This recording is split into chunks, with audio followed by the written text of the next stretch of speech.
creating or causing significant concern among businesses and consumers alike. This decision has prompted many to be assessing its potential impact on the Jamaican economy, on our trade relations, and of course the cost of everyday goods and services. Now, to help us better understand the implications of the Trump administration's move, what they have dubbed Liberation Day, we have with us no stranger to us here on Straight Up, Keenan Faulkner, economist and expert in international trade. Morning, Keenan. Welcome to the program. Hey, morning, Marlon. How you doing? Thanks for making yourself available to us again, my brother. We always appreciate your time. Yeah, man, definitely.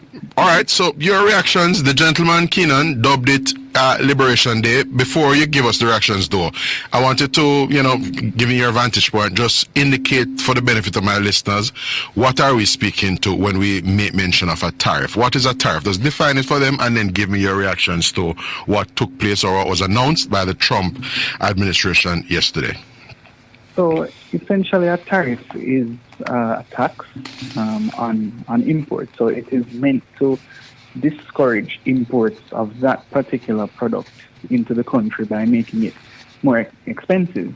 In the American case, what they have done is implement a baseline tariff of 10% on all goods coming from anywhere from the world. The president has said that the more punitive countries in relation to the U.S., who he terms them as treating them very badly, will now get the fuller force of increased tariffs beyond that 10%, which he himself has also said is only half of what he could have charged them.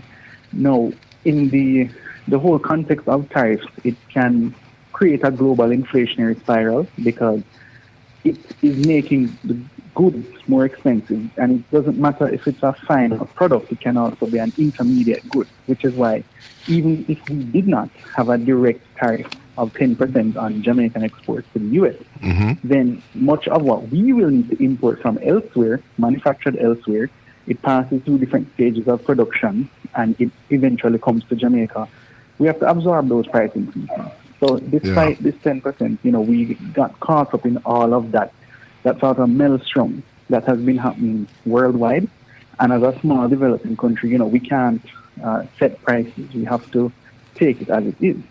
Now, in the Jamaican context, we have one of two options. I'm speaking specifically about Jamaican exporters. Either we're going to decrease the volume of our exports, or we're going to try to decrease prices in order to remain competitive. Because now it is more expensive for U.S. importers in the U.S. to bring Jamaican products to the U.S. that they might just say, we will shift to somewhere else. We'll get products where they're coming from that's much cheaper. But I think the situation is a bit more nuanced than that, in light of the fact that a lot of Jamaican exporters are exporting to Jamaicans in the diaspora in the U.S. And so that now boils down to price elasticity. What I mean by that is, does it matter if the price of this product increases? Will my demand change, or will I still buy it? Now, in many cases, think about persons in the diaspora. They're buying a product made in Jamaica, manufactured in Jamaica. If it goes up by a little bit, will they still buy it? Probably they will. And then, so that doesn't change anything. So if it is price inelastic, then the demand doesn't really change. People will still be able to export mostly despite the price increases, and the tariff won't really have that much of an effect. But if there is some sort of effect where now the price becomes less competitive and the people who usually import it in the U.S. will now shift their consumption to something else, then that would become problematic. But to the extent, Keenan, that this base 10% has been levied on other countries as well, does it not mean that Jamaica is not too bad off, for want of a better expression, in that the cost of the thing coming from Guatemala, Nicaragua, and El Salvador, and the Dom Rep and whatnot, will also have its own 10% on it? So in as much as Jamaican mangoes have this 10% now, the mango from Nicaragua and Costa Rica and Guatemala will also have the $10, the 10% rather, levied on it.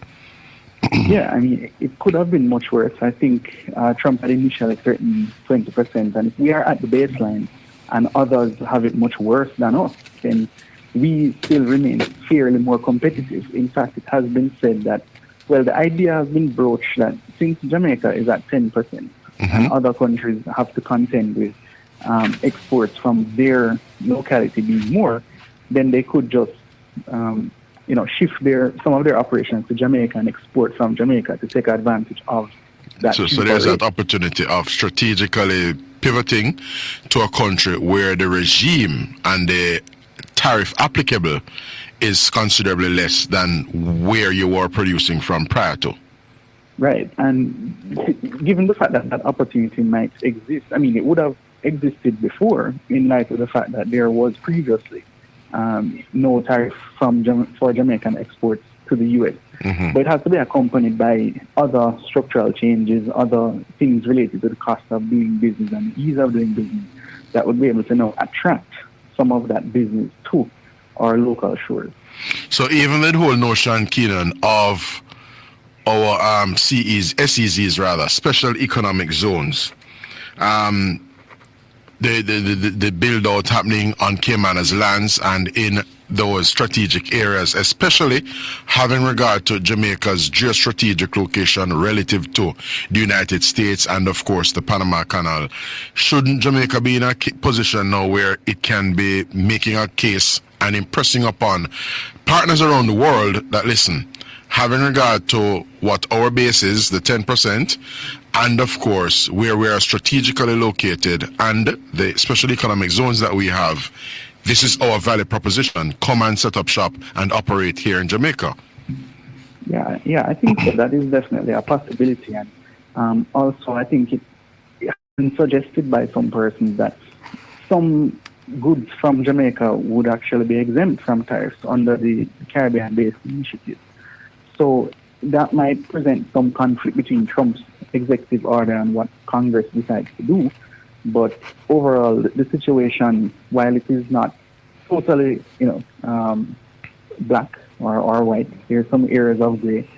It does require very careful monitoring. But I think there is still some opportunity. I think there is also the fact that it could have been worse. The fact that we are at the baseline. We have other countries. Yeah, in the Caribbean. When you think of other states, theirs is north of 10%. Yeah. So you look at Guyana, I think was 38%, and others, everybody knows we run a trade deficit with the U.S. of around 3-1, 4-1. There are some other countries like Cambodia, I think, had a 97%, and also they're paying 49%. Other countries they had a 97% what? A trade surplus? No, 97% tariffs on U.S. on exports to the U.S. So now they will pay, I think, 49% or something like that. And then other countries have complained. Like, they had no tariffs on the U.S. Now they have to contend with tariffs. I think like Australia has complained and several others. Yeah. So I had mentioned the fact that it could blossom into a global trade war, but it's unlikely to happen if countries now decide that if I'm going to continue to raise my tariffs, it's going to be deleterious to my domestic population. It's going to be a race to, ridiculous heights. So, eventually Trump might have to scale back, or there's going to be some room for negotiation. And because, to be fair, Trump and the American administration is doing what a lot of persons might do in the instance. They feel they're aggrieved by unfair trade practices, then they want to take every possible opportunity to redress it. Yeah. And by redressing it now, if that has some other bad impact somewhere else, then they might not necessarily care what happens to someone else. I mean, we know how the political economy of international trade operates. And it's all really about because we saw it the other day with the funding from, to NGOs, USAID's work. So they took a decision in Washington that, listen, we're going to have this period of abeyance. We're going to have this 90-day review period. So we're putting a pause. And the truth is, some programs around the world and even in the United States were adversely impacted to the extent that, the Trump administration effected a period of pause to revisit America's spend in relation to aid. Right. So, this entire situation has come about because of Trump's dissatisfaction with American manufacturing. It has, it is not performing as well as in other territories, and wants to bring manufacturing back to America, things like shipbuilding and other things like that, because they have been, especially auto manufacturers have been complaining for a while. So, just making it in this manner, very sweeping across the board, nobody gets spared. People who have significant trade deficits are also now having to deal with tariffs when you might think that they were safe. It was probably just intended to be for those with extreme surpluses. And the paradox now is that those with extreme surpluses might still retain those surpluses. The only benefit to America, and you can put benefit in quotes, is that they will now have more revenue. But at what cost? The cost to the consumer. The consumer is providing that additional revenue. What does the government intend to do with it? So I think the revenue consideration significantly outweighs any effect on the geopolitical side. I think it would be safe to say, Keenan, having regard to what may be in the offing in terms of global supply chains, the inflationary pressures that may be brought about as a result of this quote-unquote trade war that is now going to be in high gear. The downside for Jamaica is, of course, an inflation environment, which also is going to have adverse implications for the prospect of getting interest rates, which is one of the vexing issues here, getting interest rates further south. Yes, and that is one of the things that the Fed has been complaining about in particular, because they had started on the path of monetary easing, and now they are going to probably have to reverse that. And that is despite Trump himself saying that, look, the Fed should continue to bring down interest rates to stimulate growth, but that's not what's happening. What's happening on the fiscal side, he's doing something inimical to that. Yes, by cutting spending. But no, on the interest rate side, with elevated borrowing costs, Trump has sort of given the Fed a mandate to continue to bring interest rates down, but they can't now do that because of the possible inflationary spiral that's going to result. So it's all very contradictory. Investment markets and stock markets have become very skittish, and other stock markets have now rallied to outperform the U.S., such as in Europe and in Asia, prior to the announcement of the most recent tariff hikes yesterday. So, the posture of having to raise tariffs and this sort of absolutist posture, there's no area or room for compromise, is now sort of swelling up to a very bad effect for everybody. It's almost like a Pyrrhic victory. We are mindful, Keenan, that there are business establishments here in Jamaica. Let us consider some who are in the business of manufacturing and exporting to a country such as the United States, who in their production may glean raw materials via the United States that become essentially inputs in their production process. Would this be an opportune time for them to essentially, as opposed to seeking to get that raw material from the United States, or even intermediary good from the United States, where it may be the cost of those goods may be higher now because the U.S. itself will be invariably importing from other places those very raw materials or intermediary goods that Jamaica goes on to import from the United States at higher costs. So would it not be an opportunity for Jamaicans, business operators now, to essentially try and diversify their sources and look at getting directly from some of the other players around the world, to the extent that yes, the exports from those countries are going to be way more expensive now in the United States. Why don't we go to those countries directly as opposed to getting it, secondhand, so to speak, from the United States, where it is going to now be at a higher price point based on the upward adjustment in tariffs? Yeah, it would be a good opportunity to diversify in that respect. But we also have to consider, if we could have, we probably would have done it earlier. But the US was just always a convenient market, especially given proximity. Yeah, which is the thing, the turnaround time and just the sheer logistics. You get on the computer, punch in your order, and it is here, quick o'clock. Yeah, and then things have to pass through the US anyway to get to us. I mean, they could pass through somewhere else as another transshipment port and then come to us afterwards. But, to the extent that we can, we definitely should be looking to diversify as much as possible. And now I think it is a better time than any. I mean, we don't know what is really going to happen given the vast uncertainty. Something could change today and then it changes again tomorrow. So I think, the officials, definitely those who work in international trade and foreign affairs, have to be looking very keenly at that. And then in terms of Jamaicans in the diaspora, we would essentially be appealing to their sense of, patriotism and altruism. And there are some products, because a considerable deal of what we export to the United States are things that are informed by cultural nuances and tastes, like the Jamaican East Indian mango. When the mango season, which we are in right now, by the way, when the season is in high gear, we would just encourage our Jamaicans in the diaspora, notwithstanding the inflated price point on account of Trump's tariff that is going to be in place, to continue to support Brand Jamaica by availing themselves of these products that are available particularly across Jamaican diaspora communities in the US. Right, which is what I was alluding to earlier, in the sense that many of the products, you can consider them price inelastic. So regardless of whatever price increases might now result from this action, persons who are in the Jamaican diaspora will still feel, it will feel natural for them to still pay for it because they're buying it for reasons other than the price. As you said, cultural considerations and other factors that go into their purchasing decisions. So, it won't even feel as if they're trying to be patriotic. It will just be sort of business as usual. The main initiative behind them purchasing it.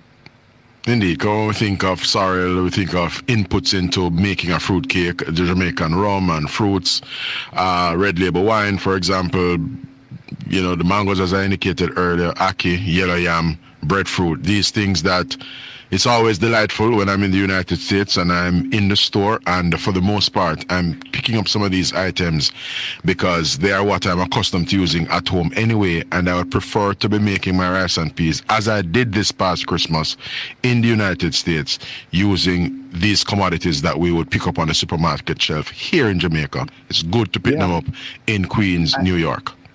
And then, you have to look at the prevalence of substitutes. How many persons can effectively substitute a lot of that for something else at a relatively competitive price. So it has to do with competition, essentially. For Jamaican goods being exported to the US, if there is significant competition, then that might have been not really good for us, because then we'll have to be forced to raise prices. But then if it's not really price competitive and persons have a lot of brand loyalty to them anyway, then as I said, it might be business as usual. In the minute and a half we have remaining, Keenan, I made the observation earlier on this program that, listen, Trump is seeking to, in his view, correct existing mischief for the American people. And in as much as he's dealing with America's affairs, it behooves governments such as those in Jamaica to, get Jamaica's house in order and treat with Jamaica's affairs so as to obviate the vagaries of exogenous shocks and forces elsewhere. Is that not important in the grand scheme of things, to just manage your economic affairs at home in such a way that you can enjoy greater buffers and navigate, as it were, withstand the vagaries of developments further afield? Yeah, and I think it's a good lesson in resilience and stability, because those two twin pillars will carry us a long way, particularly where we don't control many of the exogenous shocks or any of them that can happen to us. But we can mitigate against them. We can sort of be responsible for our own vulnerabilities. In other words, we don't want to make it worse for ourselves, that we leave so little room in terms of what we can control, that we're not able to respond effectively to the things that we can't control. Well, absolutely. All right, have to leave it there. Thank you, as always, for your perspectives this morning, Keenan. We found it quite instructive and enlightening, as we will continue to watch developments having regard to this intensifying global trade war closely over the next few weeks and perhaps months. Amen. Thanks a lot, Marlon, and take care. All the best, my brother. Good. So that was Keenan Faulkner, listeners, noted economist, and of course we were gleaning some perspectives from him on this trade war on account of what President Donald J. Trump described last afternoon in the United States as Liberation Day, which will see a 10% tariff on goods imported into the United States from Jamaica. We run to the break, and when we come back, listeners, we will be fielding more of your calls. So please do call in 212-9824, 462-0919. All calls are welcome. All views will contend here on the program. So please call in and, let's continue the dialogue. Stay with us.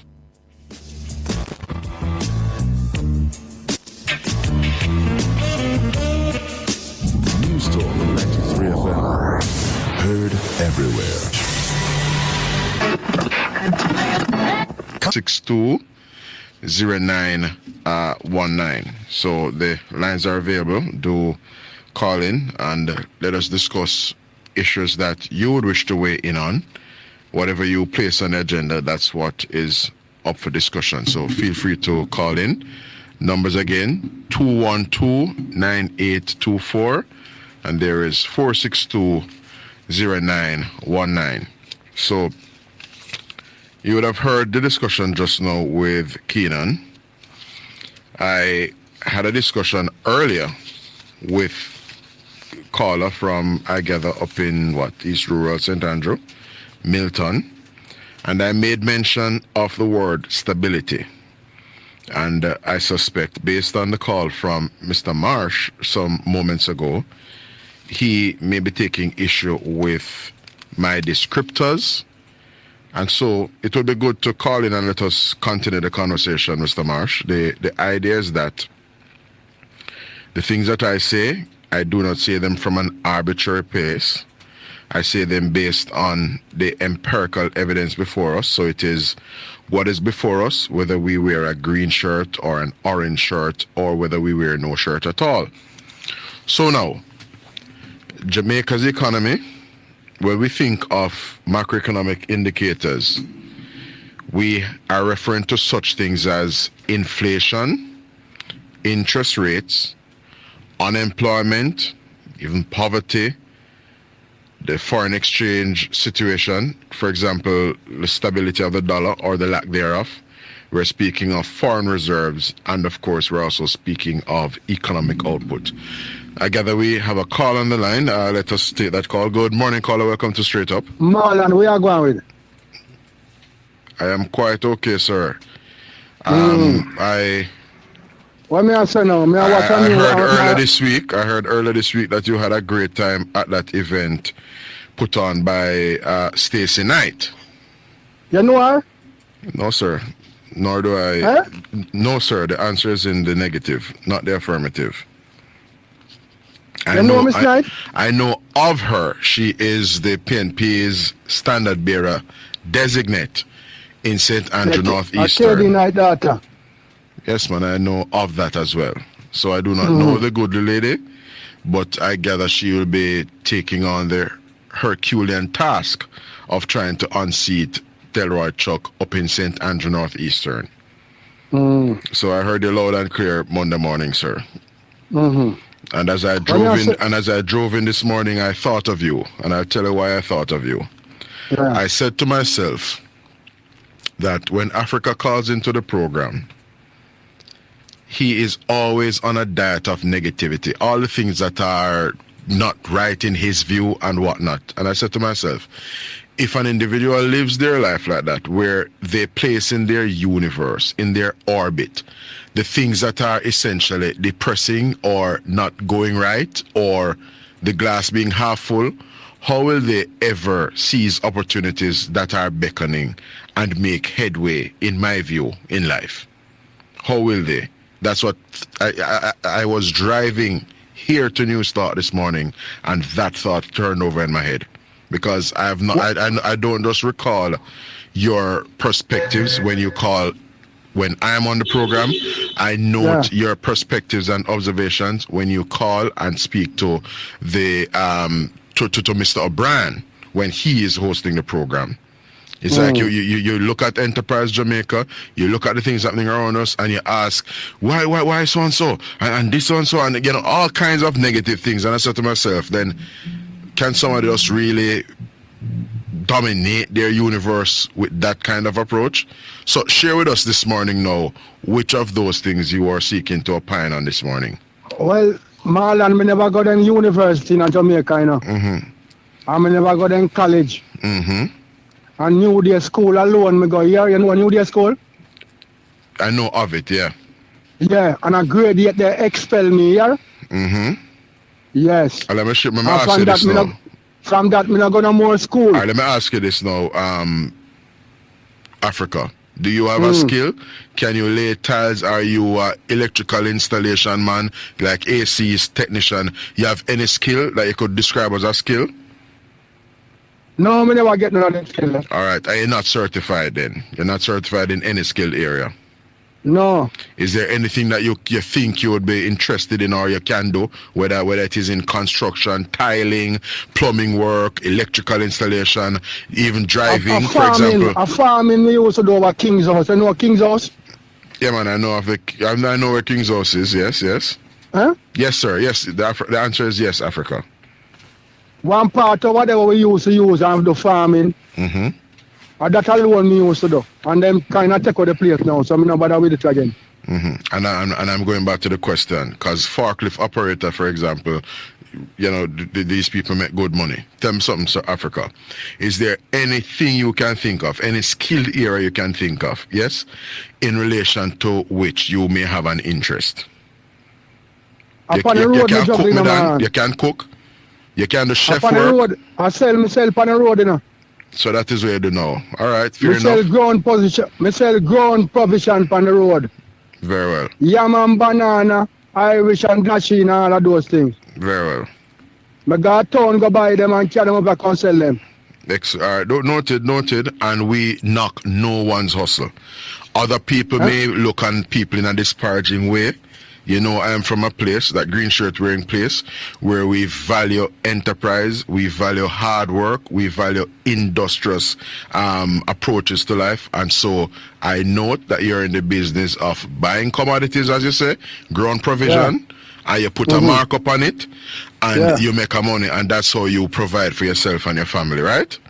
I don't put too much markup. Yeah, you're a reasonable man. Good. Well, that is good. Because the people when I sell are mostly poor people in a grand spend. So you put the point you're making is that you have a conscience, my G.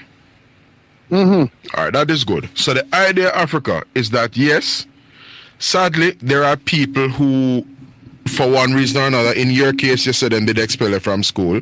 Now, as you know, people don't expel people arbitrarily, because at grade 8, you may have been a 13, 14-year-old at the time. Say boys either, something what did happen. You and you did fight and knife draw and whatever the situation was. I fight them, somebody I fight. So, but while in Africa, them can't say you did a fight. Remember now,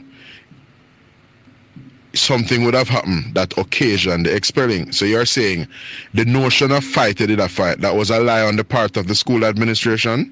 No. Got that on the record. Okay, so you were in fact fighting. You were in fact in a fight, that's all? Yes. All right. So why are you describing it the way you're describing it? Say them say a fight, me did a fight. Because it's up on them record. Yeah, all right. So the gist of it, Africa, is that we not be labor or bemoan how what came to be has been. The key thing with where we are now, Maji, is that separate and apart from juggling a thing on your stall in the Grand Spend area and thing, you can access, to the extent that you are interested and you would be, think you would be good at it, you can think of things that you would probably like to do to put food on the table in an even greater and more sustainable way. And even try your hand at, things elsewhere in the world. Yes? But I'm saying there is skills training available, Africa, at heart, where you, like anybody else, can go there, access it at no cost to you. You can benefit from a stipend as you train, so you're not out of pocket. Zine? Marlon. Yeah. Me am 56, you know. Noted, Africa. But you'd appreciate that it's not too late. 56-year-old in the grand scheme of things, you're still a youthful gentleman. I'm putting it to you. Them could have trained me far earlier, but them not give me no training earlier. I mean, I worry about the training. No, because a certain set of people, because that is so Africa. The young because youth, you see the young youth them? Yeah. You see the young youth them? Yeah. Them me want them take up in hand. Wow, that's a good point. Good point.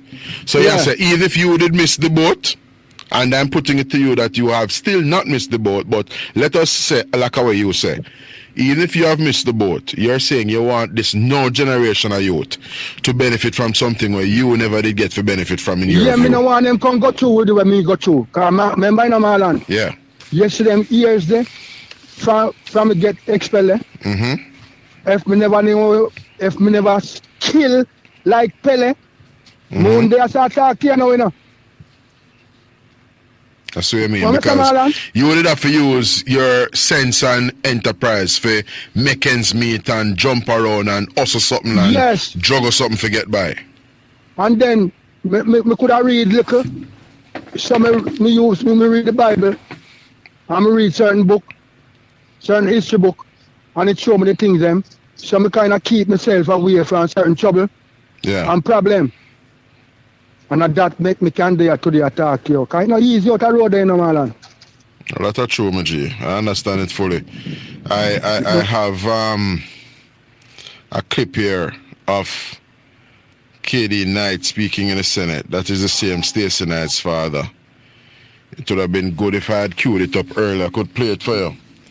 But the point about it all, Africa, is that KD Knight was making the point essentially that the government of which he was a part for 18 and a half years basically did not change the conditions in the country in ways that he would be proud of or they could be proud of.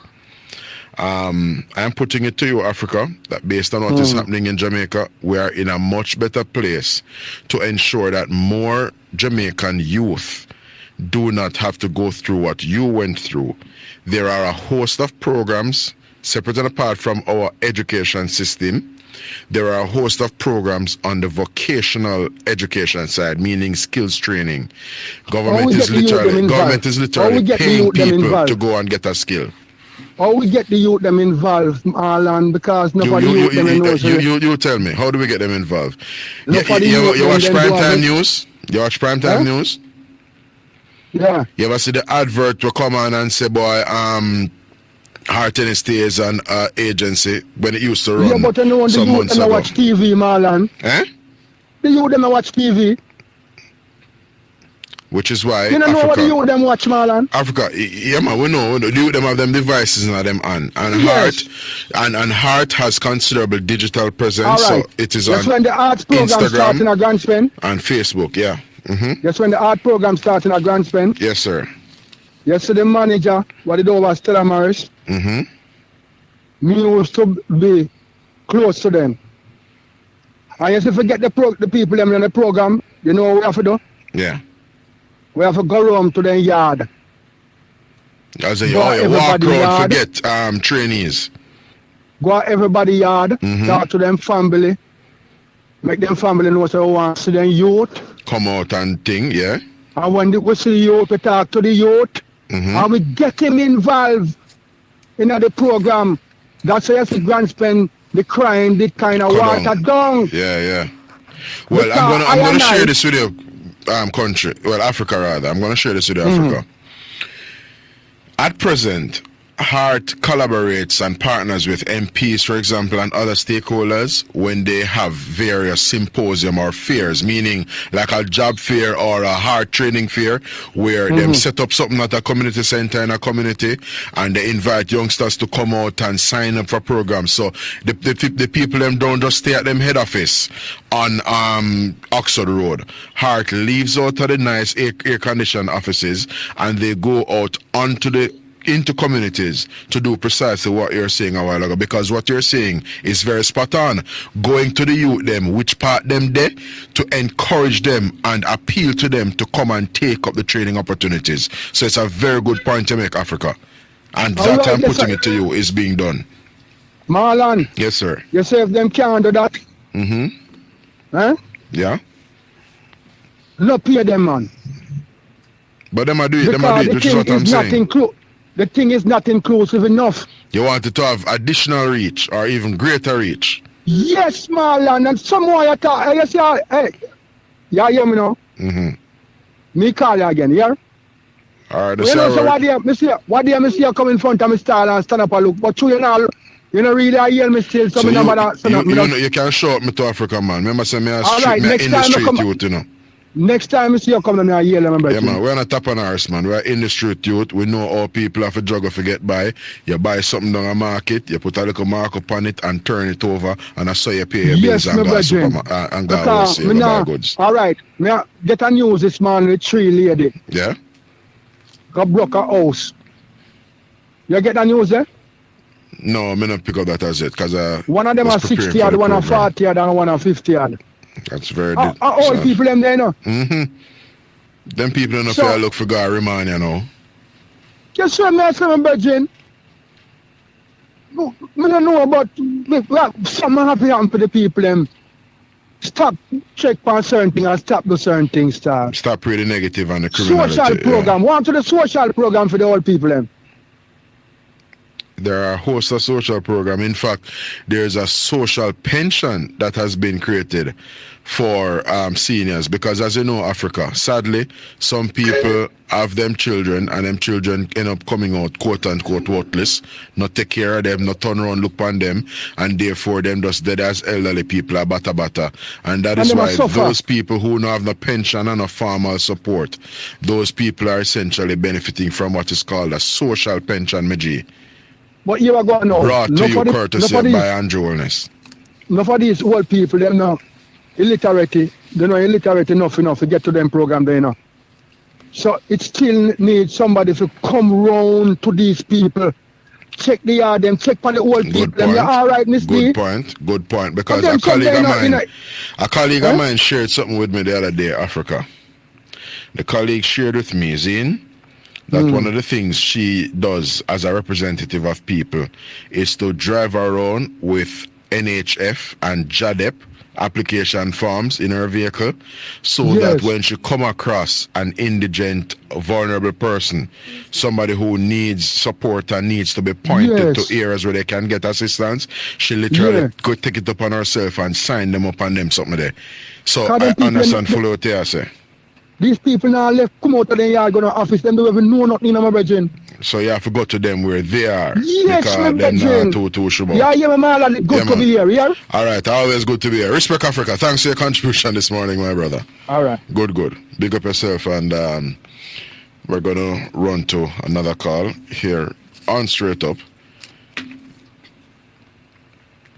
Good morning, caller. Welcome to the program. Hello, good morning. You're on. Welcome to the program. All right, we're going to have to revisit what is happening there.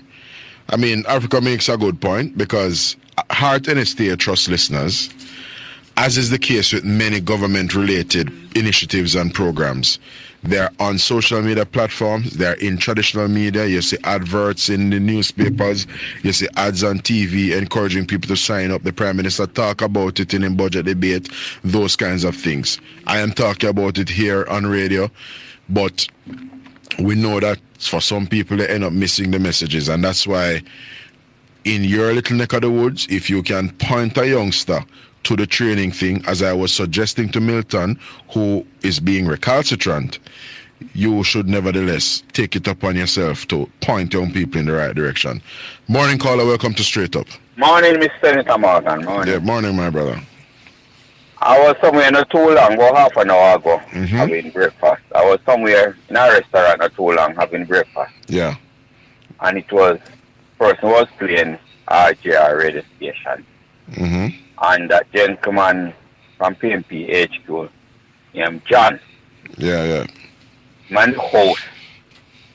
And the host did not correct John. That the Water Commission come out also and said that the water is contaminated and people should be careful how they drink it. And him say yes. Him said, the host said yes, that is true. I could not believe it. Well, I suspect it is not Mrs. Crookshields that is there this morning. No, it's not Mrs. Shields. We know who is here. I don't have to call him. Yeah, man, cool. Definitely. And him all, I want to ask you, Mr. Morgan, because I don't know. I'm trying to check it out for myself.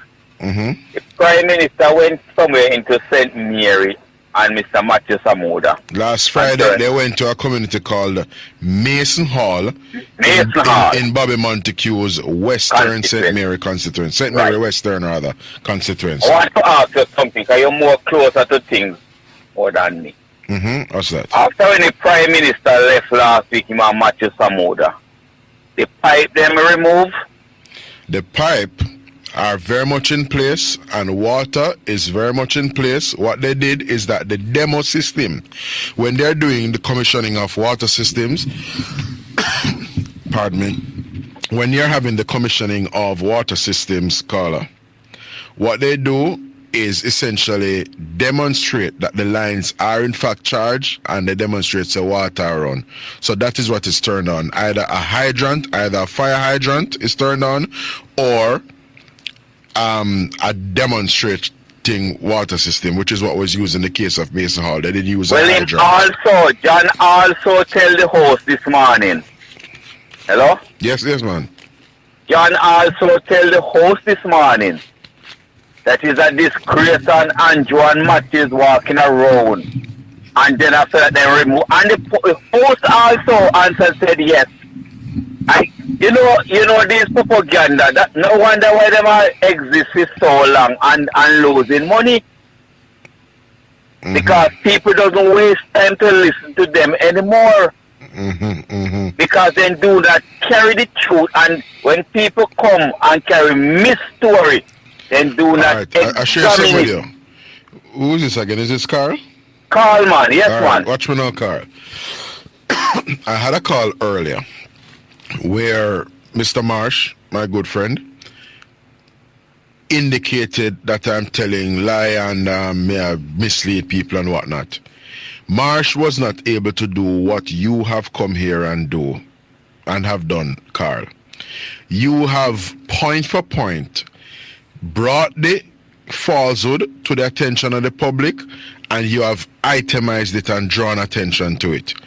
Exactly. What I would say to my good friend Mr. Marsh and anyone else, you name it, any one of them, is point to the observation that I make that you would wish to challenge, and come and challenge the point, and therefore I will respond and whatnot. So because we're doing the listeners a service as opposed to a disservice. Right. I'm trying to get Arville Taylor this morning to test him. I want to test his credibility and ask him if he want me to drive him to there Saturday and look at the pipe them remove. I will give him a free drive there Saturday. You know what is funny, Carl? You know what is funny? The people up in Mason Hall, because I heard the number expressed by the Minister without portfolio with responsibility for water boss Matthew Samuda. Zin? I heard him mentioning that there are some 1,100 households up in Mason Hall that are benefiting from the service that has now been brought at long last to this space. So the point is, all politics is local, Zine. So when John Pollock is at PNP HQ placing a call, espousing a falsehood, what he doesn't know is that the very people in Mason Hall who are beneficiaries of the water system, they know something to the contrary. And as was done in the case of another station on radio earlier this week, and as we're doing here, there are those of us who are challenging the falsehood and the lies being purveyed by them. But Senator, it's 11 o'clock break, so Senator. Yeah, man, go ahead. But you as a host, which is hosting a program, and you say you don't know about what happened in Mason Hall, then you should not say yes, you should say to the person. You'll check it out. That you will try to check it out. Exactly. All right, we have to leave it there, Carl, because I'm trying to squeeze in one more before the 11 No o'clock. problem, Senator. Thanks so much, my brother. Good. All right, going to another call. Trust we can make the connection before we have to run out. Morning, caller. Welcome to the program. Good morning, Mr. Marlon. Yeah, greetings, Mr. Country. Yeah. Good morning to Jamaica and good morning to your beautiful producer. Very well. And good morning to She's hearing loud and clear. Catching Damian Crawford. Yeah. I am saying it is very shocking to hear that in my country, good country, Jamaica. I used to hear female doing shoplifting. We never hear female are break into houses, kicking off doors, stealing over $8,000. I saw the poverty rate gone in Jamaica that people are suffering. That's the ladies are breaking into houses, Mr. Morgan. Country, don't trivialize lawlessness here. You see, depravity, country, you see, as we speak now, you can go to KFC restaurants across Jamaica and you see a no hiring sign on the doors of many of them. There are many establishments across Jamaica where you see cashiers needed, workers needed, apply within, blah, blah, blah. In other words, what is happening now, country, never will happen in a Simpson Millers Jamaica or PJ Patterson's Jamaica. I am putting that to you. The nearest KFC to Northern Clarendon is Linstead. But you appreciate that when I mention KFC, that's an example I'm giving you, right? Because you have all kinds of establishments. You have pharmacy, where we want store clerk. You have wholesale, where we want workers. You have factory, where we want workers. In other words, even not to mention hotels. The amount of job fairs that are being held across the country. There are some people who are electing to do criminality as opposed to lawful work. But watch this. If you go out and I have 30 seconds left, yeah. And your bills, your tax and things come up to $15,000 for the week. And your lunch. It's only $1,000 you're taking home. So it's not necessary. Oh, so you're saying gainful employment defeats the purpose because your bills going to erode what you earn, and therefore people may elect to go and steal. Well, for the people who elect to steal country, the police will deal with it in the case in the way you have heard of these three ladies allegedly who have been nabbed by law enforcement. I wanted to call me back at 11, country, link me back at 11:35 when we come back from the 11:30 break, because I'm going to Jamaica's 15th parish. And of course, it remains a contentious issue. And we have invited the Member of Parliament for St. Catherine East Central, the JLP's Alando Terrelong, to give some perspectives having regard to some of the latest developments in this Portmore matter, where the opposition PNP took the JLP to court in relation to an injunction that it sought and an injunction that has since been lifted by the courts. Good morning, MP Terrelong. Hi, morning, Morgan, to you and, of course, all your listeners here in Jamaica and abroad. All right, very well. Without further ado, just going to ask you to provide some background to our listeners and then what transpired in the court based on Friday's determination made by the court and the directive that, is in the offing, basically. Well, essentially, this is one of those matters that says to Jamaicans that the opposition are completely against growth and development. Whether it is growth and development of Portmore becoming a parish, whether it's growth and development in terms of increasing the income tax threshold from 500,000 plus to 1.5 million, whether it is growth and development in terms of investments coming to Jamaica and jobs, and whether it's growth and development into the development of our infrastructure, such as our roads, etc. There's just an opposition at every single turn. So, as you know, historically, we've all maintained that Portmore has outgrown this sort of title as being a dormitory community. Yes. So let's say 30 years ago, 40 years ago, Portmore was where persons they went and slept, woke up and then went back to Kingston, whether it was for school or work, business, commerce, trade, etc. But now Portmore has developed into its own metropolis, into its own commercial center. More than 94% of Portmore homeowners are tax compliant. So it's a sort of revenue-making community that has outgrown an old status of being a dormitory community. So we have maintained that Portmore should become a parish. In fact, when Portmore municipality was created around circa 2003 thereabouts, 2001, 2003 thereabouts, it was always the vision of the former PNP Mayor George Lee that Portmore should become a parish. Ultimately, so the municipal status was just a step in that direction. Since then, Bruce Golding in 2007 made pronouncements, and of course, it was a part of our manifesto in 2020 when Prime Minister Dr. Andrew Holness said, yes, we will go ahead for Portmore to become a parish. So we campaigned in 2020 on Portmore to become a parish. And for the first time in over 40 years, Portmore now has 2 members of parliament representing Jamaica Labour Party. So this shows the level of consultation that we've had and that we continue to have.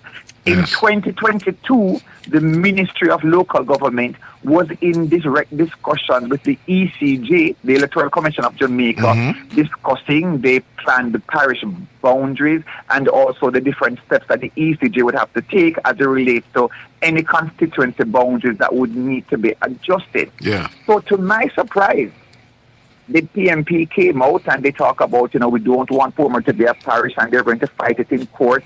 Then I saw a particular news headline that said ECJ is alarmed at what the government is doing, when in fact ECJ and the Ministry of Local Government has been in touch since 2022 discussing all these issues. Yeah. So an injunction was sought, and for your listeners, an injunction means you stop someone from doing something. You literally shut them down. And when we went back to court last week, Friday, the court said, no, in fact, the injunction is going to be lifted. So there's no injunction in place because the government has always maintained that we have been acting in accordance with the Constitution and we will continue to do so. In essence, the claim brought by the opposition was premature and, as Jamaicans would say, just pure bad-mindedness and just small-mindedness, and you're just the enemy of growth and development. So there's no injunction in place anymore, and the government will proceed in accordance with the law as we've always done. I must always let your listeners understand, Senator, that even in Parliament, I recall I spoke on the matter, Dr. Weekly spoke on the matter. And the portfolio minister. Minister Desmond McKenzie spoke on the matter as well. And Minister McKenzie, when the opposition was, just screaming at the top of their lungs in Parliament about gerrymandering and all this kind of nonsense. And the minister said, what are you all talking about? There is no gerrymandering. There's no illegality. There's nothing unconstitutional. We understand that there is a 2-pronged process. And the first part of the process is that Parliament is empowered by our Constitution to create new parishes. And I would have thought that all Jamaicans, including the opposition, would have been so filled with a sort of euphoria that we're on the brink of such a historic achievement to create a parish for the first time in some 150 years. Certainly since the end of the colonial period. But the people of Portmore are ready for Portmore to become a parish. I have done consultations across the constituency I represent. So has Robert Miller. In fact, the mayor of Portmore himself has had several consultations at the new municipal at the new municipality office, and the people of Portmore welcome the growth and development that will come. What a lot of persons don't understand also is that even this thing about electing a mayor, residents in Caribbean estates and other parts of Portmore cannot even vote for the mayor. The opposition leader wasn't even seized of that. No, when exactly. Member Cuthbert Flynn took to her feet and made that point on a point of order. Again, they are not aware of the needs of Portmore. This is why Portmore was left. When you look at the state of the roads in Portmore, if you take a community like Cedar Grove Estate, the roads in Cedar Grove Estate did not start to be rehabilitated until I became Member of Parliament in 2016. Yes, I recall. But this is a community that for 16, they had no roads at all. So even under the Spark program, we're back in Cedar Grove doing another road. You talk about communities in Gregory Park, places like Compound, no roads at all. It was literally dirt tracks in some of the areas. You talk about Hatfield Avenue, Melbourne Avenue, Stephen Avenue. You talk about Carlis Drive. You talk about roads in Watson Grove. No roads, no development. Roads in Newland. So you now have, for the last 10 years, we've been developing Portmore. Yes. And then now, of course, the opposition, they will now come and they say, they have this thing now, Senator, where they're counting off the months and they're saying for let's say they said for 80 months, nothing has happened. And I would like to say to them, for the 36 years, when you had complete dominance of Portmore, not one member of parliament representing Portmore from the Jamaica Labour Party, what did you all do for those 36 years? How dare you criticize the growth and development that is now being experienced by the people in Portmore? You all should be ashamed of yourself. Amen. In the last 10 years, we've seen, Pricema, Fontana, New Banks, movie theater, Soap Courts, the new municipality building, investment, growth and investment, lots of business, One-Way Plaza. You're talking about the new IBEX. You're talking about the growth of so many different companies and organizations. High employment rate in Portmore. Property values increasing every time a new investment comes in, every time we fix up the roads in communities, etc. So much growth has happened in Portmore. And Dr. Tufton has already indicated that land has been identified in Bernard Lodge to build a hospital in Portmore that some people have been promising for decades and still couldn't build. Indeed. So all the growth that we've seen in Portmore for the last 10 years has been under this administration. But I want persons to understand that yes, there is still more room for growth and development, and this is why we're moving to make Portmore a parish so that Portmore can have complete control of its resources. Even the councillors for Portmore, there are 12 councillors for Portmore, and they don't get paid unless they go to Spanish Town. Unless they sit in the St. Catherine Municipal Corporation. Exactly, which is again a political anomaly where you have councillors in Portmore, sitting both in Portmore and have to go back and sit in Spanish Town. So when Portmore becomes a parish, the 12 councillors for Portmore, they can stay in Portmore and do the work that they need to do for the people in Portmore. Yeah. That is a win for democracy. It is a win for local governance. It is a win for the people of Portmore. So the act that was passed in Parliament, both the lower house and upper house, it's an act for the people. And the injunction that they sought was an injunction against the people. So again, you have one political party focused on the people, empowering the people, truly giving power to the people. Yes. And then you have another political party talking about power, which is power for sloganeering. And time come. Sloganeering. And I'm sorry? Sloganeering, in my view, yeah? Yes, exactly. And the only time that comes is for more people to realize that the opposition means Jamaica no good and that they're the enemy of growth and development and prosperity. All right, the important distinction here, MP Terlow, is essentially the remit and the prerogative of the ECJ and the remit and the prerogative of Parliament. Because even when you make mention of the court action brought by the PNP being premature, this is precisely what is in play. Because the truth is, what the government has set out to do, as many of us in the debate articulated, is essentially what is in the remit of Parliament to do, the creation of a parish. And following that act, it is ultimately for the ECJ, yes, to determine constituency boundaries before we have the new parish of Portmore coming into force, as it were. Yes, in fact, and that is a convention, so ultimately, so this week in Parliament on Tuesday, the Parliamentary Boundaries Committee met. Yes. And they would have sent some documents off to the ECJ, for example, the Portmore Parish order, the court ruling as well, the parish boundaries, and the ECJ will recommend to Parliament such changes as is necessary. So the matter comes back to Parliament for Parliament to say, well, yes, these are the agreed boundary changes, if any, and we move forward. So ultimately, we're on the cusp of history, something new, but ultimately something great that will further the prosperity of the people of Portmore. I for one, am looking forward to the day when the cultures of Portmore can sit in Portmore and don't have to go to Spanish Town. I am looking forward to the days properly. It will be the Portmore Municipal Corporation, in as much as we have the St. Catherine Municipal Corporation proper, the Manchester Municipal Corporation, and any other around the country. Yes. Because again, what some persons don't understand, Senator, is that there are certain administrative decisions that if the mayor of Spanish Town don't sign off on it, the people of Portmore won't get the benefit. There you Things go. such as poor relief, for example. You know, I have two communities, and their taxes go directly to Spanish Town, to St. Catherine. They don't stay in Portmore at all. Some of our communities. So again, these are some of the anomalies that must be addressed. Portmore. Any sense as to when your phone was breaking up just now, MP Terrelong? You were completing a thought just now. No, just to say that the taxes of Portmore ultimately must reside, the complete taxes must reside in Portmore for the growth and development of Portmore. Well, absolutely.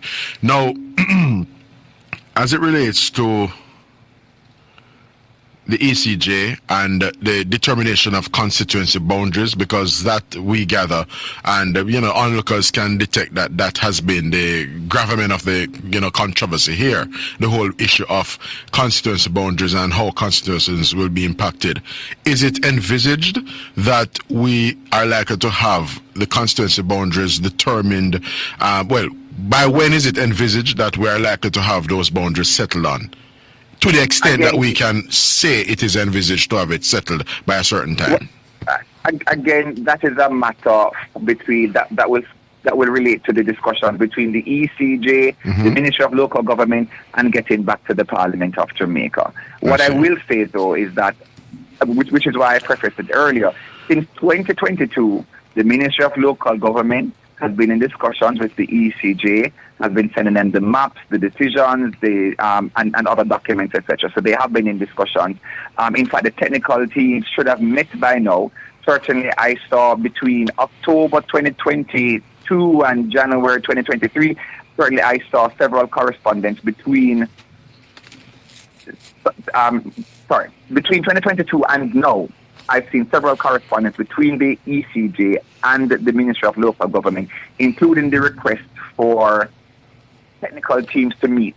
That is ECJ technical team, Ministry technical team, what is there? National Land Agency, Environmental Planning Authority, and so forth. So those discussions have been well underway since 2022. The key stakeholder groups.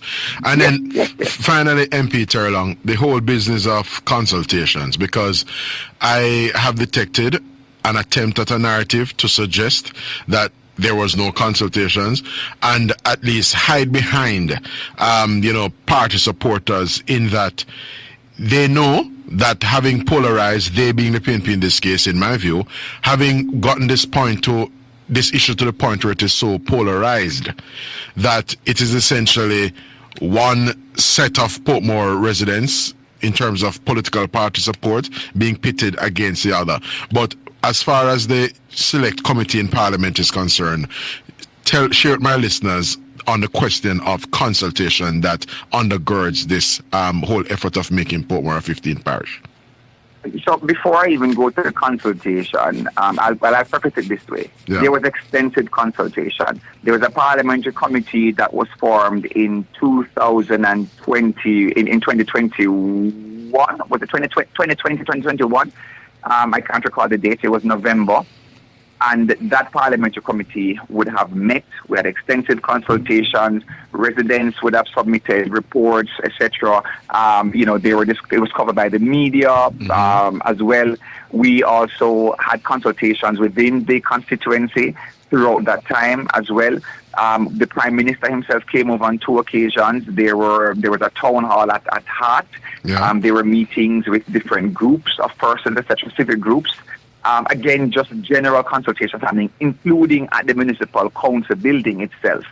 However, the real issue here, so this has nothing to do with consultation. The real issue for the opposition is that they do not want Portmore to become a parish because it means that the 12 councillors who sit in Portmore and also have to sit in St. Catherine Municipal Corporation in Spanish Town would no longer be sitting in Spanish Town. When the 12 councillors stop sitting in Spanish Town, it means that the 9 councillors who represent the opposition and the 3 which represent the government, that they will only be sitting in Portmore, which means that the opposition will lose 9 votes in St. Catherine Municipal Corporation. And that will have an effect as to who becomes the mayor. That will place so them they in will the minority. lose the mayorship of St. Catherine, and that is where they are playing the politics. So this is not about the people of Portmore. This is about the politics that they're playing. This is about what will happen with Scotty in St. Catherine Municipal Corporation. So this is about what will happen with Scotty.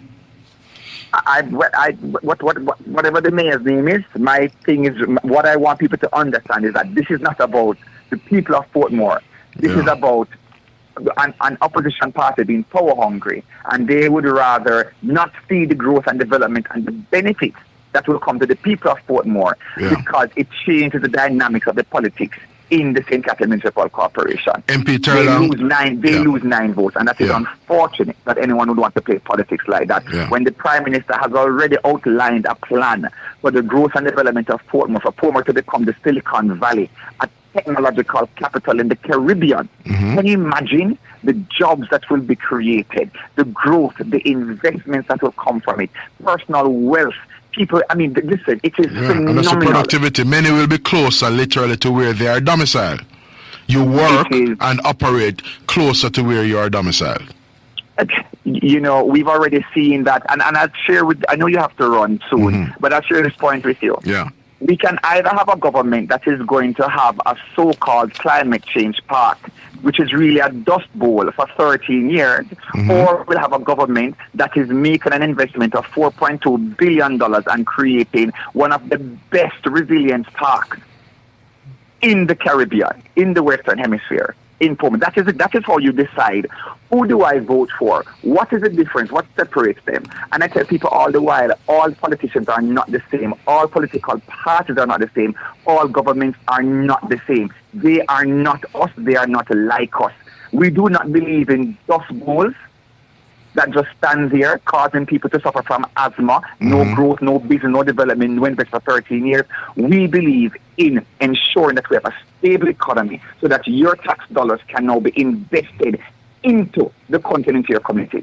So at present in Portmore, we're now building a $4.2 billion resilience park on the very same spot that a dust bowl stood in a climate change park for over 13 years.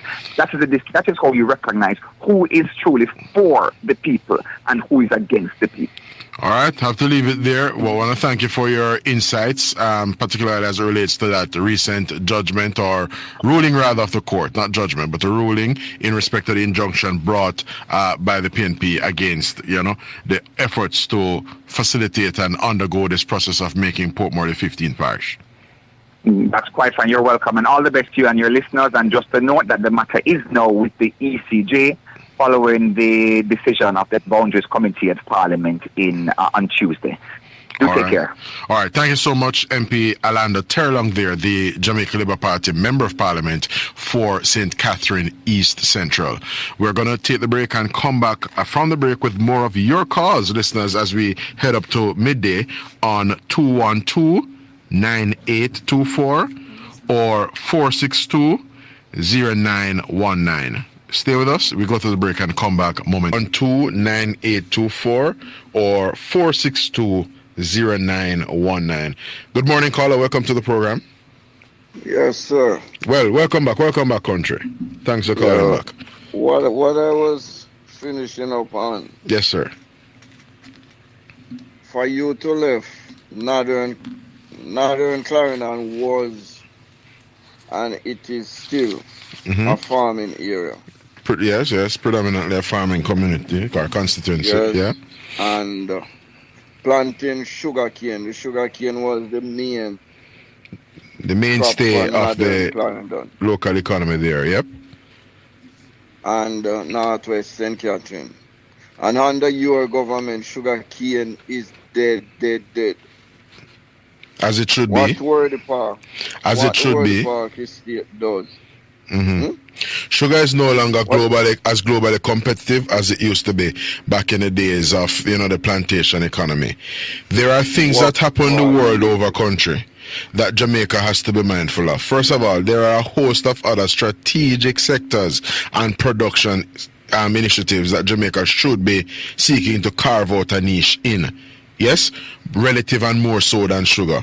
Sugar has not necessarily been bearing sweet fruit, pardon the pun, for quite some time, and that is why during Bruce Golding's incumbency as Prime Minister, there were efforts made to divest Jamaica of the Sugar Company of Jamaica, and at one point the Chinese outfit Complant, I think it was, or Pan Caribbean Sugar, took over the sugar assets and whatnot.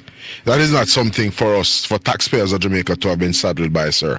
So the whole business of sugar, unapologetically so, sir. But on the come with something else. Sugar is analog and a digital thing there now, so try to come with something else. No. Under Bruce Golding, sugar declined. And under the last PNP administration, sugar cane farming in northern Clarendon, Bagwell, come back to Northwest St. Catherine, was up and running. Since 2016, sugar cane. Because what we want is orchard crops. We want mangoes. We want first of all greater linkages between production and agro-processing. We want breadfruit to be cultivated. We want mangoes. We want more papaya. We want more nutraceuticals. Yes, even things like castor beans that are highly sought after now in terms of castor oil. And that's the thing in our country. We are got digital. We want the thing digital, not analog. Listen, why? Yeah, man, go ahead. Why not sending the RADA and the 4-H in these communities? That is lacking from the government. Mr. Country, you can say the RADA and the 4-H have not gone into communities. You are ensconced where you are ensconced somewhere in the United States, sir. So you don't know a thing about the extension services at RADA? Nothing, Mr. Morgan. My ears is on the ground. Your ears is on the telephone. No, my ears is on the ground. Yes, sir. I can tell you that from Kelix to Linstead is $700 to go to Linstead, $700 to come back from Linstead to Kelix. How can you go and work at a KFC or a fast food restaurant? What will be your wages after you take out your fare expense? People are suffering, Mr. Morgan, and you and your the only time people aren't suffering is when Mr. Simpson Miller is Prime Minister, right? And when the PNP is in charge. You have to come better than that, country. Country, that narrative and that analysis is weak. So if an individual finds that based on where they live in a very remote area, you have to do something closer to your community, such as some of the things that I enumerated a while ago. Planting your ginger then, because these things are pretty lucrative. Yes? You have to determine what you do. The extension officers to educate the people. The people only know about sugarcane farming. So you would want the public listening to you now to believe that there's no RADA extension support in areas such as Kellits and in Loydasville and elsewhere in Northern Caribbean, Loydasville being in, of course, Northwest Clarendon, Northwest St. Catherine rather. But you want to suggest that there are no RADA extension services in Northern Clarendon? That cannot be so, Mr. Country. That cannot be so. The RADA extension officer is lame. Oh, so you move from RADA to you move from no extension officer to the extension officer being lame. I see. One extension office in Linstead, and you go down there for a farmer's ID. 6, 7, 8 months, 1 year, you can't get a farmer's ID. Well, first of all, we want to commend Torada to be efficient and effective in serving people, and therefore, in this modern era, there's no basis on which the turnaround in terms of an application for an ID, your verification processes, and ultimate issuance of that ID should take any inordinate period of time, such as the 7 months that country is alleging. Yes? We want to just impress that upon Rada so that we don't have any such delays. Right, country? Definitely. And the next thing again, I see where crime is going down, and that is good. That is wonderful.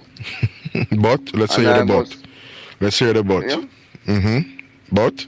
And I must commend the police and their work. But on the other hand, yeah, the police have too much murders under their belt. They are killing the citizens too.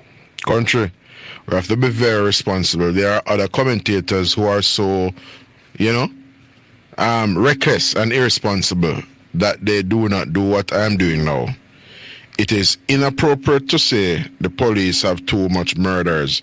You are referring to police killings, country. A police killing is not necessarily a murder. When the police has been found by the courts, which is the competent adjudicators, to have acted unlawfully, then a police killing is found to be a case of murder. Or murder cases, right? But say police killings. So you have an issue with police killings. This year, where 3 persons were murdered, and the CC camera pick up the police planting guns on them, and they were all charged. As they should. Whenever a policeman flouts the JCF Act, he should be held to account. Do you agree with me? Definitely. All right. And the thing I'm saying, the police do not have no authority to take down no camera and take any phone from nobody and delete any video or whatever they have in their phone. It is illegal. So is it alleged that police have been doing so? It is alleged that the police have been taking on cameras of some barber shop. There was some barber shop, okay. And taking that shouldn't happen. That shouldn't happen. These are wrong. Yeah, man, that is wrong. But let me put this to your country. You made mention when you segued to the crime situation rather. You made mention that you unreservedly commended the police for their sterling work in relation to the sustained reductions in murders that we're now seeing, right? Crime is down. Yes. I note carefully that you did not ascribe the same commendation, as it were, to the government of the day in relation to crime being down. Is there any particular reason for you not to have similarly commended the government on its hard and sterling work in relation to sustained reduction in crime, more so murders? You see, the government, yes, sir, don't do the hard work. It's the security force. Oh, I see. So the policy, right? So watch me now. The changes to the legislation, such as the Firearms Act, which is bearing fruit, the provision of new technologies, making the resources available for the police to be benefiting from new and improved technologies, which is making inroads in crime fighting, plus the rehabilitation of police stations, the facilitation of increased police mobility by way of police cars, patrol vessels on the sea, and so on. All of these things, including, yes, the increase in the number of boots on the ground, moving the recruitment in the police to levels that sees the police now having 14,000 men and women, virtually bringing the JCF to its establishment. You're saying none of that is to be factored in the grand scheme of things. All right, on this platform, I have to call for the Shady Grove, the Loydasville Police station. No man, we're not segue to Shady Grove. Shady Grove is nice and shady. I will soon come back to it soon, Zane. But watch me now. Before we come to Shady Grove, I put to you a number of things, including the recruitment in the JCF, such that they are now at their 14,000 men and women establishment. You're saying the government should get none of the credit for all of those things that I just mentioned. Your government do it wrong from first. Oh, they do it wrong. Yes, but your government did it right. When Peter Bunting came on air and bawled in the Senate, my friend Abka Fitzen reminded me last afternoon when we were somewhere working on a matter. Yes? Hold on, man. Hold a moment. Abka said to me last afternoon, why you trouble man? Why you call the man Bali Bali? Because in a sort of Oshe, in the across the floor exchange, I was punching Peter Bunting, describing him as Bali Bali. Yes? Now, when Bali Bali was the National Security Minister, why did we not see the increases in the boots on the ground from the JCF in terms of their establishment? That is it. I'm asking why. I don't ask what is it. I ask why. He did not have the resources. Oh. But now the resources is there. But what the government did, put more boots in the army, and then now it failed. Now they put more boots in the police force, and it worked. Not true. Not true, country. Not true. While there were in recruitment and engagement in relation to the National Service Corps by way of the army, there had always been recruitment in relation to the JCF. In particular, more cohorts being recruited each time. In other words, instead of having 2 or so batches, you used to have several batches of JCF recruitment going on at the same time, country. Not as much as the army. And some of the army recruits, they kick them out and then become a thorn in society. They're well trained.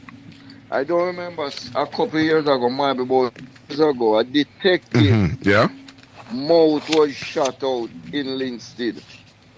That's what I mean. And it was one of the recruits from the army that was kicked out of the army by the Prime Minister. And him come on road and shoot. That's what I mean. Alright. So you say kicked out of the army. Well, anybody who was deemed to be undesirable, and that man has since proven that he was in fact undesirable, to the extent that he allegedly came and did what? Kick out somebody's mouth. Shoot the person. Very well. Well, watch me now, country. Watch me now, because you place Shady Grove. We call it the Shady Grove Police Station, isn't it? Yeah. And this is in Loydasville? But the place named Loydasville. This is in Loydasville. All right, watch me now, country. Right. Who would you? Hold on, watch me now. Who would you feel better trusting to fix and effect repairs at the Shady Grove Police Station? The set of people who have been doing so over the past 9 years, or a set of people who had them in a state of disrepair? No, the Shady Grove Police got a brand new station between 2012 and 2016. Brand new station. You have inmates from all over Jamaica. All right, well, we're going to run to some other calls. Yeah, we're going to run to some other calls, country. I got it there. We have some other calls to take. All right. All right, so we're going to seek to make contact with some other person seeking to chime in on the program. And we have another call on the line. Good morning, caller. Welcome to Straight Up. Morning, Marlon, my friend. Hi, morning. Is this Senator Marlon, Marvin? Oh, yes. Is this Al? Greetings, my good friend. Brightest man in the world, among other things. Yes, I heard you. Senator. What's on the mind this morning, Chief? Can you ask Al the same question you have just asked the country? In relation to which matter? In terms of the security and the police and recruitment. Can you ask me? Go ahead, ask me. All right. So, Sir Al, Yes. There's a set of people who have been fixing up police stations where they haven't renovated some. They have rebuilt police stations, not least the Olympic Gardens and a host of others, including that facility down in Westmoreland, right? To whom would you seek to entrust building up police stations? The set of people who have been doing it, or the set of people who presided over the disrepair of police stations over many years? Okay, I got to ask me. Yes, sir. You know, one man named Warmington believes that taxpayers' money are his own. Oh. So, hold on. Let me allow you. Yeah, man. Go ahead. I'm allowing you, man. Go ahead. Warmington was kicked out because the Prime Minister believed what he was saying was too far gone, and a lot of people in JLP believe that taxpayers' money are for their own. So when they do anything, it is out of their pocket, and they might do it. So it's for their money I spend. So that is the kind of belief. It's like taxpayers' money that you see something that they're paying all taxes and something must be done, and it must be effectively done. It is the government that is in power I spend for their money and not taxpayers' money. That is how some people pass it off, but not me. But true, we have sense, and like you are the brightest man. True, we know otherwise, right? Because we have sense. I want to ask country a while ago. Cool, yeah. About recruitment and 14,000 yes, and sir. bunking a bali. You see, it's stupid argument to win vote. It's not resonate with the people, you know. So bunting never ball. They're just stupid. Yeah, man, but so bunting never break down. First thing. When crime overwhelmed him as National Security Minister, I never ball and throw in the towel. Let me answer you. If anything that you're into and you're having problem, the first person you turn to is God. But the JLP don't believe if you turn to God. If you turn to a man in India who is a Obia man and crime down here. And you do some yoga and crime will go away. Fine. You hear them say God who helps those who help themselves? And faith without works is, like when you're a very bright man, when they say, complete it for me, faith without works is, call upon the Lord while he is near. Let the wicked forsake his way. I wanted to complete this. I wanted to complete. Listen to the following clip and complete the sentence. Faith without works is? Faith without work is dead. All right, then. Comment that to Bible in the man. That means that, well, you don't understand what that means. But I just teach as a student of the Bible. Faith is God, is Jesus Christ. God give us Jesus Christ as our faith. Full off. Let me just teach, because I'm a student of the Bible. Teach me, man. So Teach me. You don't understand. When you're in trouble, you call upon God. Not Teach over man me, in India. yeah? You don't call upon Chapo. And try and go bury your own spark. Let me just say this. You're entertaining, man. Man's a call upon Capo. Wait, say, you see I got call upon Capo? Yeah, man. You know, you're right. You can't say these things that when you live the experience. You think the young people who are going to vote in a few weeks' time know anything about Capo? Or knows anything about Capo? The reason why Peter Bunting did not have to recruit and number and continue to recruit is because when crime is done and you're managing, you don't need excessive amount of people. I get two different stories now. We'll contradict each other now. Country just say him never recruit because no have no money, and you are saying he never recruit because crime was done. But you have money and money have the most crime under his watch. So don't come and say with it. Because the gangs are regrouped under Bali. And the own is 9 years. Because the gangs regrouped under Peter Bunting. In Jamaica. And the own is 9 years. 15,000 people has murdered. All right, I'm going to ask you to pause now, Al. I'm going to ask you to pause now. The gang, they were on the retreat following the incursion of 2010, right? Them that are run into hiding and were being dismantled. The police had them on the run. When Bunting, we can't talk at the same time, Al. Just allow me and I'll allow you. When Peter Bunting served as National Security Minister in 2012, between 2012 and 2016, and essentially broke down in 2013, where he said, despite the best efforts of the security forces, we're not making any meaningful headway, and in Bali living in the water. That's what we call him, Bali. First thing, everything has a root and everything is connected. This gang that you spoke about has its genesis in West Kingston, and sit back. All these 1980 recruited people who could not read nor write and carry them go to the army, go train them and now them become effective gunmen. Just listen to me, John. I mean, the history, I write in a book, The Politics of So you're not telling the appropriate history. At what rank did you leave the JCF, Al? The politics of gunmen. At what rank? At what, were you a corporal of police? Were you a sergeant of police? Did you leave as a superintendent of police?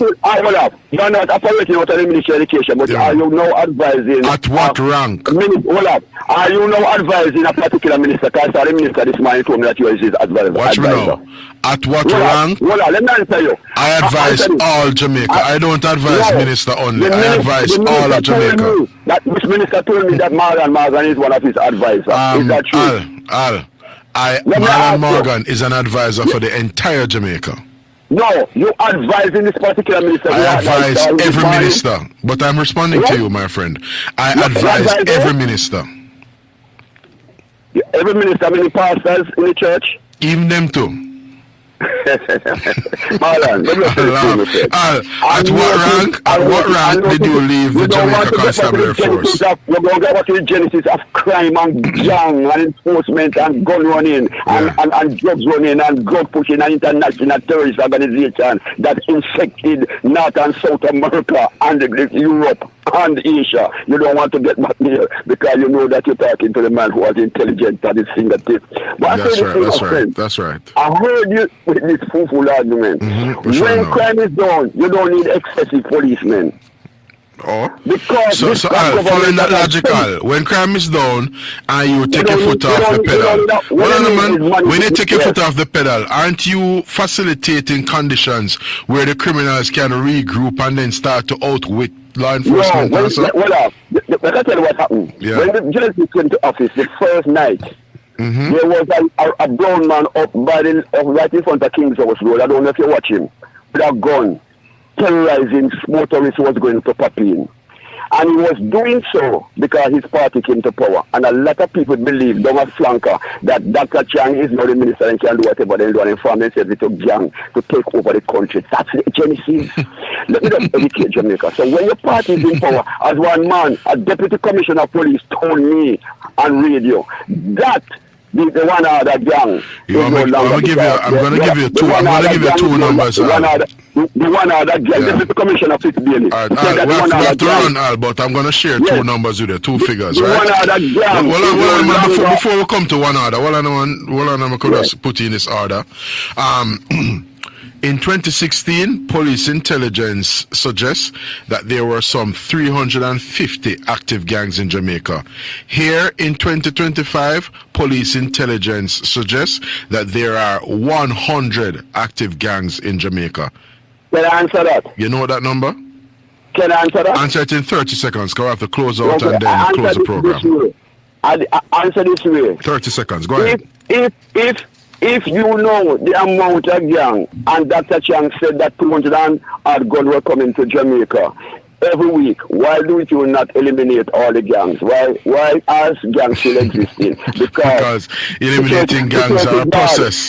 Because security guard company, who a lot of the PMPs and police officers now are benefiting from those. I must thank my producer, Tanya Richards, my producer, and of course my technician, our intern, Kayla Brown. I want to thank you, our valued listeners and callers, for having made it another edition of Straight Up. I'm Marlon Morgan. Do join us again tomorrow. Jermaine Barrett will be on for tomorrow's edition of the program. So stay tuned tomorrow and let's do it all over again.